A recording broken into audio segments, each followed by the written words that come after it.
Hi guys, welcome back to my channel. If you guys new to this channel, please don't forget to subscribe. Thank you.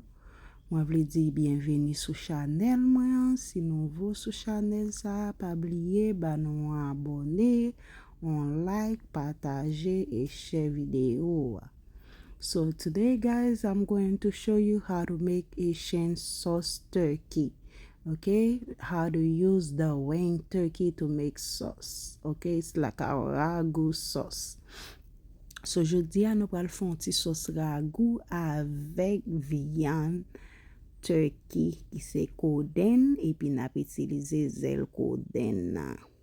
Men jan nou wè nan vidéo a, moi montre nou comment moi lave, li moi toujours montre nou parti sa yo nan tout vidéo. So ça son ti confit moi utiliser. I use some confit and I put all the seasoning, and I think I show you guys on the video. You guys can see it and that's why I show you on the screen what I add in there.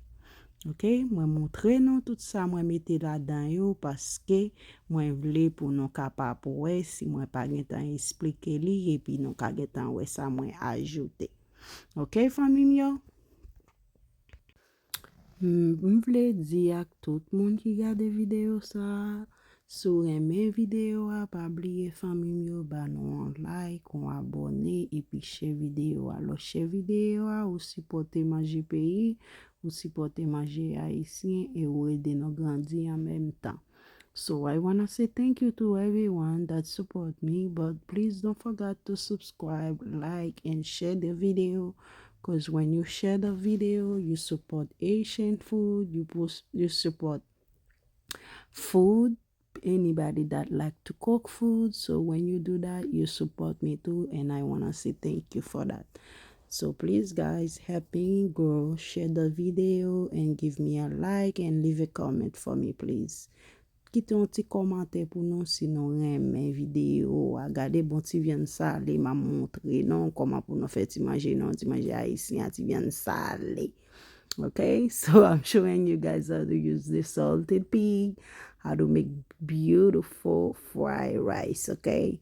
Vegetable fried rice. So this one, this bean, even you guys seeing the bean say steam, you can still cook it again. Même si poa di steam moi utiliser.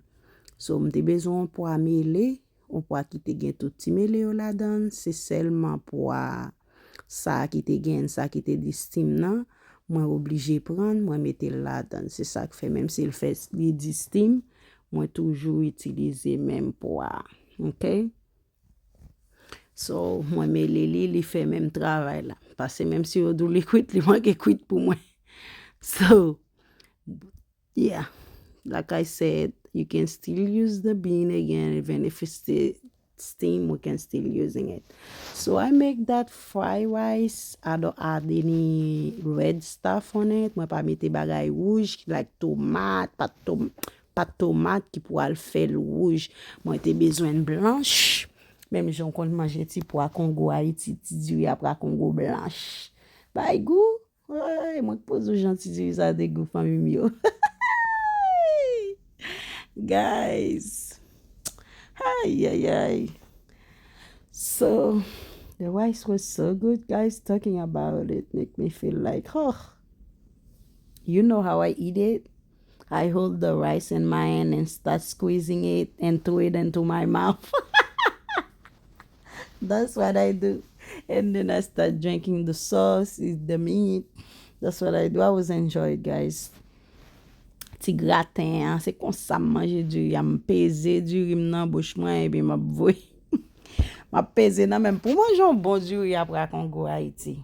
Sorry guys, today is gonna be a story time on this video because I show you guys everything. I don't think you guys need me to explain again on this video, but I want to see something. Okay? Pour manger un bon ti du riz à pour Haïti, pour peser l'amour dans bouche ti du riz à bien lâché à bon ti pois ou un ti gratin beaucoup to a mêler la di à peser fait boule dans bouche. Ba ti ba ka jouet to. C'est moi pour dire non j'aime da passer guys. Li te nan l'esprit mwen epi mwen fè li. So li te vreman goût, te vreman enjoy li. So m pataje ti video avè nou. Okay? So I enjoy the food very good, guys. So I wanna share with you guys.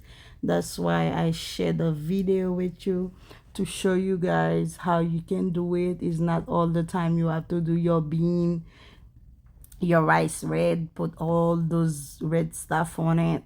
You know, you can do it like that too. If you don't want to do it red or yellow rice, all those stuff, you can do it white rice like that. Look white, very good, very tasty. I'm telling you guys. Et puis ti sauce qui a bien collé ti moun, bien collé ti sauce ragout, oui. Hey, on ti zel qui li font ti sauce ragout bien collé, bien taché. Moi pour dire petit. Tellement sous ces odeurs qui ça. It was so good. So guys, please watch the video and leave a comment for your sister to support me. Mon sel bagay mwen reme fè, se fè sol mwen fè ya la pou mwen montre moun sa m fè ti manje m fè. Mwen santi men joli e mwen kontan. So, ke bon te beni tout moun ki pral gade video sa, ou moun ki share, ki grase ak ouvri nan mwen reme nou guys. I love you guys from the bottom of my heart. I love all my people. Everybody that subscribe and support me. My amen, guys. Bye. I love you. I'm waiting on you. Come, guys. Be part of my family.